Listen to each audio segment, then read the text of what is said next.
Hey guys, OGalbina here, bringing you guys our PMU Season 9 draft analysis. Yes, I do indeed have some Gen 7 Wi-Fi draft league content for you guys again. If you guys have been around the channel for a while, you'll probably remember we uploaded a league called IBA, a good 6-7, half a year ago, sometime last year in 2020. It was a Gen 7 Wi-Fi league. We had a really fun team with like Celesteela, Mega Dancy, Kamalo, a bunch of fun stuff like that. We ended up making semifinals and unfortunately losing to our buddy Silver, who's a great player. I think he lost in finals, but he's someone who's knocked me out of semis, I think like 4 times in my life. So that's cool. But we're back with a vengeance in another Gen 7 Wi-Fi league. This one run by my good buddy Just Kurt17. Love him to death, and I'm really excited he decided to bring PMU back this season as a Gen 7 league. And I'm really excited to bring you guys, some good old Citra replays, some content of the sorts like that. Now, I will say that the Draft Leagues Revisited series will be taking a back seat for now, as long as this league is going. Liv is also playing in this league, so that's pretty dope. But the Draft League Revisited series will be taking a back seat while we have these going up each week. They should be going up on Fridays every single week, so look forward to that. And yeah, with that being said, let's go ahead and jump right in. And now I get to reveal. Obviously, you see my first pick is Megazam. I had first pick in the draft. And while I don't think that Megazam in 11 Mon is the objective best Pokemon in the meta, which is what you should typically take with the first overall pick, my personal favorite Mon in the meta, Gen 7, is for sure Coco. But I was using Coco at this time in another league, and I never got the chance to try Megazam in Gen 7, and typically in Gen 8 Showdown leagues, it's actually banned because I got access to Nasty Plot now. Gen 7 Megazam, though, is an absolute behemoth. If you're playing in an 8-mon format, or a little lesser than 11, or like a tour format, this Pokemon was often regarded as the best Pokemon in Generation 7, and tours like DPL and stuff like that. And its results have shown it did great in those tours, and I'm really excited to use it here. I think it's a phenomenal Pokemon to build around. Now, if you look at Megazam's stats, obviously it's ridiculously fast, and I love my fast, strong wall breakers, and that's what Mega Alakazam really does. It has base 150 speed, 175 attack, a special attack, which is astronomical. 105 base Spadef is actually pretty solid. Making sure it hits pretty well on the Spadef side. Now, its HP and its defense are really lackluster. However, I think people super sleep on the fact that Zam can go really, really bulky, a lot like I'm on like Mega Arrow. Because of how fast it is, some weeks you might not even need any speed, bar like 20 EVs or something like that. So you'll be able to spec heavily into that HP and Fizdef stat and still get plenty of special attack and stuff like that tacked onto there, which I think is genuinely amazing for this Pokemon. It also has access to barrier, so if you're playing those more passive fat Spadef Darks that are trying to pursuit trap you, you set up a barrier, which is actually a cut move in Generation 8, but it gives you a nice +2 into your Fizdef, and you can actually take on a lot of those dark types really well. You get phenomenal coverage for those darks in Dazzling Gleam, Signal Beam, Focus Blast. You get Energy Ball and Shadow Ball and Calm Mind and Recover and a bunch of great things like that. Megazam is going to be a really fun Pokemon to build around, and I'm really, really looking forward to using it this season. Now, round 2 comes along, and I want something that can really, really break through the fat, annoying mons that Zam really doesn't appreciate. And obviously, I have Wheel, so I can pick these 2 mons together. And first thing I really wanted to eliminate was dealing with other fat, bulky Psychas, because they can't pivot on us pretty decently. Mons like Jirachi, mons even like an AV Reuniclus or something like that. I wanted a way of really punishing those Pokemon. And in a generation with Pursuit especially, I felt like it was really important securing a good, strong Dark type. So with my Tier 1 slot, I ended up going with Weavile. Now, Weavile obviously, gives me that. It gives me another phenomenal speed tier, and I believe base 125. And like I said, Pursuit is still in the game at this point. So I can trap those pesky fat psychics that wanna, pivot in and, check Zam, the Jirachis, the Bronzogs, the Reunicluses, things like that, or at least threaten them with knockoffs and, form a pretty nice offensive synergistic core. This gives me a great setup sweeper with Sword Stance, Bandit, and Life Orb, always rip through teams really well. It gives me a fast taunter. So Weavile's just an overall great partner with Zam, and it's a really fun mon to use, especially in a generation where Pursuit is a thing and allowed. It makes it exponentially better, in my personal opinion. And then after that, I wanted to grab a strong fighting type.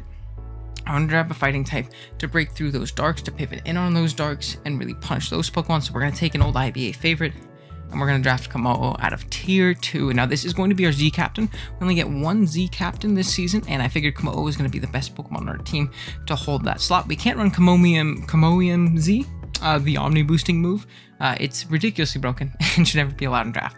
It would be cool if we were allowed to use it, but unfortunately we are not. But Komo'o gives me a great Pokemon to not only pivot into those darks, really break through them though, which is obviously genuinely amazing. It gives me a rocker, which is great. I don't want to always run Stealth Rock Komo'o, but we can definitely do so if we need to. We can go physical, we can go special, we can go super fat. We do lose out on body press this generation, which sucks, but we do gain a bunch of offensive pressure with being able to throw off Dragonium Z's, Phytinium Z's, going for, a coverage Z move like a Savage Steel Spike or something like that. So definitely a really solid mon that I genuinely love using, especially in Gen 7. I think it's incredibly versatile. I think in the hands of a good player, it can go absolutely nuts on a lot of teams, and it synergizes perfectly with our first 3 picks. Now, we don't have the typical, Dragon Fairy Steel or anything like that. We don't have our bulky water yet. We don't have a lot of those things, but we have a really strong Psychic Dark fighting offensive core, which is really slept on core in a lot of draft leagues. So I'm looking to hopefully, make use of these 3 in this league right here. Next up, though, I did kind of want to grab a Steel type. So at the start of my next wheel, I ended up grabbing Empoleon. Empoleon obviously gives me another rocker, which is very much so appreciated with Komo'o. It gives me obviously that good fairy resist, because our team kind of lost to a good offensive fairy up to this point, so that's obviously great. Now, Empoleon doesn't have reliable recovery, but it's very bulky, and with proper wish support, it can definitely get the job done. We can go offensive in a lot of weeks too. I think offensive Empoleon is really slept on with agility. You can even go a Sword Stance Defiance set in some weeks. So really solid mon overall. It's a mon I definitely miss drafting in Generation 8, where it's actually just not in the decks at all.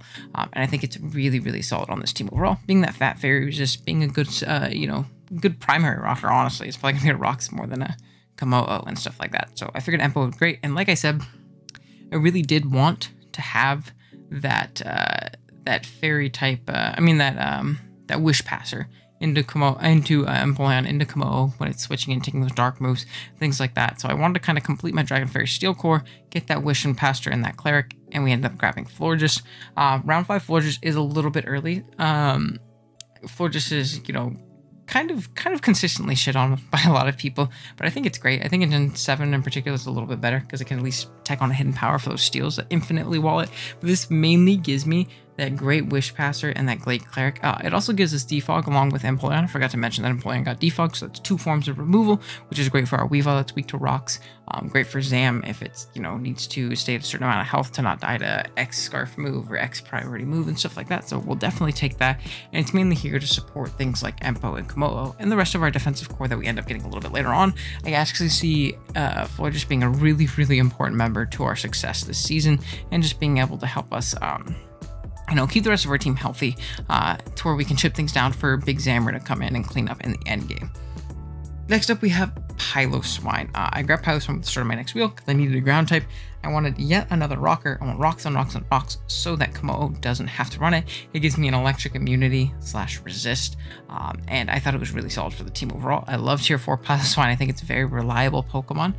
Thick Fat is obviously, great, making it, an ice resistance opposed to neutral, and then making a fire neutral on it as well, which is really cool.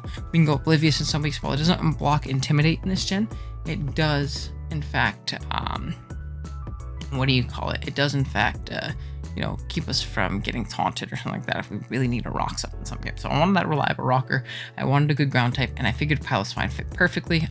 And yeah, there's not really much to say other than this is a great low tier mon that I really enjoy using. So I figured, might as well pick it up here because there weren't any other grounds that I was really feeling at this point. And then we drafted Neolego. Neolego is a mon I really have been wanting to try. I haven't used it since really early on in my draft league career. Honestly, in like my 3rd, 4th league, I think it's the last time I used Neolego, but it's a really fun mon. Obviously, with the Beast Boost ability and a Scarf, you can really cleave through a lot of teams. You can even go speed boosting on some sets if you EV correctly. It's another great rocker. It gives us a grounded poison, it gives us T-spikes, and it gives us, I guess a flying resist outside of Empoleon, but honestly, with most flying type moves coming at you physical, it's not really a flying resist. But, you know, if it's a special, you know, hurricane spam type Mon, Neolego is actually pretty good. It has great coverage as well. It struggles a little bit with steals, but in a generation with hidden power, if we, you know, pull up on one of those steals that we just don't have coverage for typically, like a Ferrothorn, like a Ferrothorn, we can throw a hidden power fire on there and be completely fine. So that's obviously great wall breaker, great Spit F pivot, great hazard layer, and yeah, a great grounded poison. So I'm looking forward to grabbing this one. Oh, and it gives us a great speed tier too.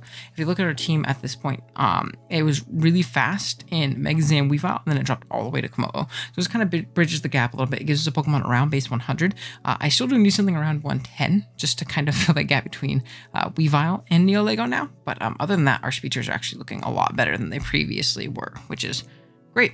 And from there, let me make sure my math is correct. So we have Zam. Make sure to know what wheel we're on so I can kind of like get into the thought process. We've got Zam round 1, 2 and 3 was Komodo Weavile, 3 and 4 was Empo, or whatever. The next 2 was Empo Florges, and then Piloswine Neolego. Oh yeah, okay, cool. So next time our next wheel came around, and I ended up grabbing Rotom Fan. Now, I didn't have a ground immunity up to this point. And I think Tier 5 Rotom Fan, despite heavy duty boots not existing in this generation, I think it's great. And no nasty plot as well. So it's definitely a much worse Pokemon, but I think this thing still has phenomenal defensive utility. It gives me yet another defogger. Like I said, it gives me that, what do you call it? That ground immunity. And it also gives me momentum. If you look at my team right now, I have no form of grabbing momentum, and I don't like that with Zam Weavile. I really don't like that. I don't like that with Komodo either. Not being able to grab momentum, go into one of my strong wall breakers or setup and sweepers, it doesn't really fit my playstyle very well. So I wanted to grab something, and I figured in Tier 5, Rotom Fan was actually one of my better options. Now, I still need to get an actual ground resist, but this thing will do for sure in, you know, grabbing me a little bit of momentum, helping me break bulky waters as well, because I didn't really have anything in particular to do that. And yeah, put us in a pretty good spot otherwise. Next up, we did grab our ground resist, our bulky water switching in Shaman. Shaman is a Pokemon I genuinely adore using. I think this Pokemon is great, and I've really missed it in Gen 8 draft, so I figured drafting it here in this Gen 7 Wi-Fi League would be the perfect opportunity to use it again. This thing's a phenomenal status absorber with natural cure. It switches into water types even better because of the natural cure. Not really worrying about Skull Birds, throwing off big seed flares, earth powers, dazzling gleams, etc., synthesizing or leeching up to keep itself healthy. It's an amazing, even just niche sword stance sets, it's genuinely a really solid Pokemon. So I'm really excited to use Shaman again. It gives me that sturdy ground resist. Base 100 bulk across the board with reliable recovery is never something to, you know, be upset about. It gives me another Cleric as well with aromatherapy, so if Florges doesn't come and we need to, you know, get a burn off of Weavile, get a burn off of Komodo, a pair off of our Megazam, we can do so now. So I think that's obviously genuinely pretty solid here with Shaman, and I'm really excited to use it here again in Gen 7. Next up, though, we ended up grabbing Slowbro. And I know you're looking, you're like, you already have a Psychic type. You already have a Water type. Why'd you grab Slowbro? Well, I grabbed Slowbro because look at my team and look at a good offensive fighting type. My fighting resist right now are Megazam and Florges. They're not physically offensive fighting resists in the slightest. So I wanted to make sure to grab something that could, you know, pivot in on those Pokemon and deal with them over the course of a game and things like that. Obviously no teleport this gen, which is a little bit unfortunate, but still a great mon nonetheless, and I'm excited to use it. And a more reliable bulky water up post gen plan, so that's obviously great. And then the last round came around, and I realized I don't have a ghost immunity, and I always like having some kind of normal type so that, you know, Scarf Shadow Ball doesn't 6-0 me, because right now it kind of does, because my ghost resist is a Weavile, and that's obviously less than ideal for sure. Now, obviously, I can trap most ghosts if I need to with Weavile, but I'd rather have, you know, some kind of immunity and pivot into them. And I also didn't have a fire type. I wanted something that more reliably break the steals, that resist the psychic moves that Zam throws off, resist the ice moves that Weavile throws off. So I figured a cool niche tier 5 pick that we could grab that kind of helps us with our speed tiers just a little bit is going to be Pyroar. Now, I know a lot of people aren't big on Pyro. It's another mon that actually isn't in Gen 8, so we have a lot of really cool mons that did not make the dex cut that we're actually getting to use here in Gen 7, in this Gen 7 Wi-Fi League, which is cool. This is a normal and fire type. It has a base, I believe, 106 speed tier. Pyroar. double check. Yeah, base 106 speed tier, which is actually really, really solid because it makes it to where those base 115s don't run, what do you call it? Adamant and modest versus. Now base 120s are going to be a little bit more iffy, but we have things to obviously outspeed those and kill those, and a pretty good defensive, fat core in the back that can usually take a lot of those mods on. But Pyroar at least forces those base 115s, the Raikus of the world, the Torn Eyes of the world, and things like that might be able to run otherwise. Not Torn Eye wouldn't be able to otherwise, but you get my point. It gives us a Pokemon to force those to run a little bit better for speed tier. It gives us that ghost immunity, and gives us a fire type to really break through those steals, which I thought was awesome, and not giving us any other redundant typings. Now there are some issues with this team, and I won't lie to you. Like I said, we lack momentum. Our only momentum grabbing Pokemon is actually going to be our Rotom Fan, and that is a little less than ideal in my mind. I wish I had something else to do that. Unfortunately, it just wasn't in the cards for me. Now, I also wanted something at that 110 speed tier because that would have been so much better for us. But unfortunately, it's just something else we really couldn't fit. I couldn't really find a way to make it work. We got sniped a few times in this draft, which is super unfortunate. But overall, I'm very excited to use this team. I think it should be actually a pretty solid build. I'm really excited to use Megazam, and I think while there might be holes defensively on my team, I think offensively, I've supported Megazam very well, and giving it a chance to shine, other than maybe missing out on spikes as well. But I'm not a big hazard stat guy anyways in a lot of matchups, and I have plenty of reliable rockers, and I do at least have T-spikes, and I have a good fat defensive core on things like Empo, Florges, Slowbro, Shaman, Piloswine, a bunch of bulky pivots for our top 3 Pokemon to really just go absolutely nuts this season. So I'm very excited for this league. I hope you guys are too. If you're new here and this is your first video checking me out, definitely drop a sub. I make a lot of draft league content, whether it be discussion videos, things like that. I also do stream some Let's Play sometimes and stuff like that. Nothing super formal or super edited, just me playing through some Pokemon games, and obviously some more analytical videos regarding draft league, but also a lot of battles. So definitely stick around if you want to watch either this league, the Gen 7 Wi-Fi league, or a lot of our Generation 8 stuff. We have a little league coming up, and we also have just a standard draft league as well, being the NCP, and we have a couple actually going on right now that are going to kind of flood into it because we're in playoffs in a few. Hopefully we can grab a chip. So yeah, thank you guys so much for watching. Drop a like if you haven't done so already. I'd really appreciate it. Drop a comment too. Let me know what you think of the team, what you change, what you think is awesome, and bump me in the algorithm a little bit. I'd appreciate it. But with that being said, I will see you guys in the next one. Later.